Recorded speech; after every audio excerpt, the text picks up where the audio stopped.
Hadley came out here with his family in 1887, and by the next year was enrolled in the architecture program at Sydney Tech. A great school where design, architecture, tradecraft, history, drawing, all pulled together in one great program. He's a very talented, assiduous worker, and turns out to have a talent in drawing. By the time he got ready to establish a practice in the 90s, they appointed him to a lecture position. And eventually, the person who ran the program decided to move on, and they made Byera Hadley the head. He's a 19th century man doing most of his practice in the 20th century. His first commissions are exclusively revival styles, like I think of Botany Town Hall, classical or Renaissance revival, Willoughby Town Hall, Dutch gables, and with a bit of Romanesque thrown in. Although he mixed styles in his practice, a relative purist when it came to establishing a style for building.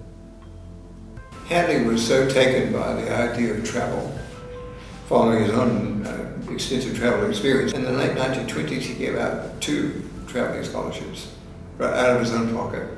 By the time he died, he had created a will which left a considerable legacy for the Byera Hadley Travelling Scholarship.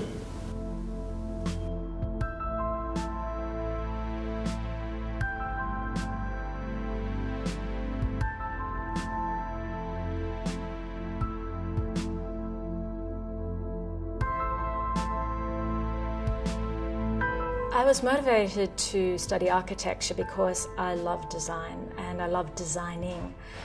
But I really moved into urban design because I'm interested in the bigger picture, the public interest. So urban design allows you to engage in making the world a better place in the public realm. My Byera Hadley Scholarship, which I undertook in 1992, was really focused on new planned communities in the United States based on traditional models of development. The problem that I was keen to explore was the issue of the suburban sprawl that was happening in all of our major cities around Australia. Very low scale, low density, car dependent subdivisions with no services, no amenity, poor public spaces, no local services in terms of schools or local shopping centres nearby, everyone being dependent on a car to get from A to B.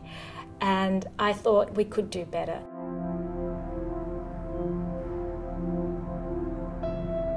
As I was coming through, we were constantly designing more and more complex buildings that required more and more innovative methods, not only to draw them, but also to build them. And as an architect, we're not often equipped with knowing the means and methods of construction, how to stage that building, who are the various stakeholders involved, and how to safely deliver it. It's always seemed that there were a number of pieces missing from the puzzle of how to deliver a building.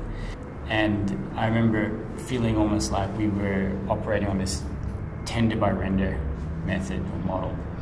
Byera Hadley became an amazing and seminal experience and a way of actually filling those holes. I spent a summer working in Zurich with design to production. Design to production were really pioneers using digital means to connect architecture to manufacturing. So essentially writing code to produce buildings. So everything we do at ARMA and everything that I've been able to learn from the Byera and the experience has been about finding and designing processes and methods to bring architecture back into close contact with making or with construction.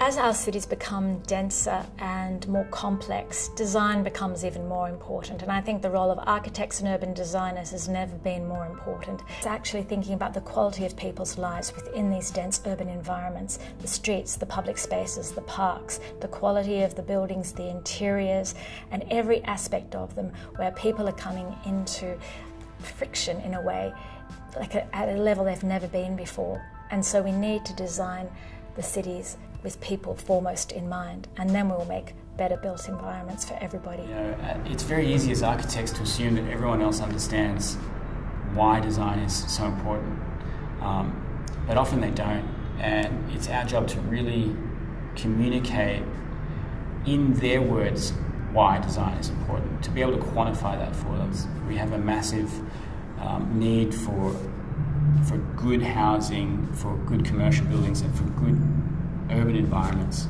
And we're not going to solve the problem alone.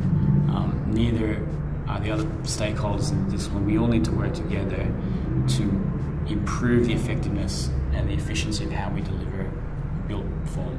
Byera has really shaped my direction of development as an architect, for sure. And it's been an absolute odyssey that's not quite over yet. It's really sent me and the office on a path of learning about writing code, about working with industry, about developing procurement models. And ultimately that journey all comes back upon its start, right, which is how to be a better architect. I think the benefits of a scholarship like the Byera Hadley is that as a student you study things vicariously. In Australia we're a long way from the rest of the world, and so many of the exemplars that we study and emulate are across the ocean. So to have the opportunity like the Byera Hadley to go and see things firsthand is transformative. You cannot learn through books or the internet what you can learn through first-hand experience. The Byera Hadley scholarships have been totally critical to the formation and development of New South Wales architecture. Those studies, the result of those travel experiences, the research that goes into them, the publications, it's a gift that just keeps on giving. Thanks to his bequest, architects in the past and architects in the future will travel and enrich themselves, and by extension, enrich us. I think Hadley, if he were able to smile, I think he'd be grinning from ear to ear to realize what his endowment had left the state.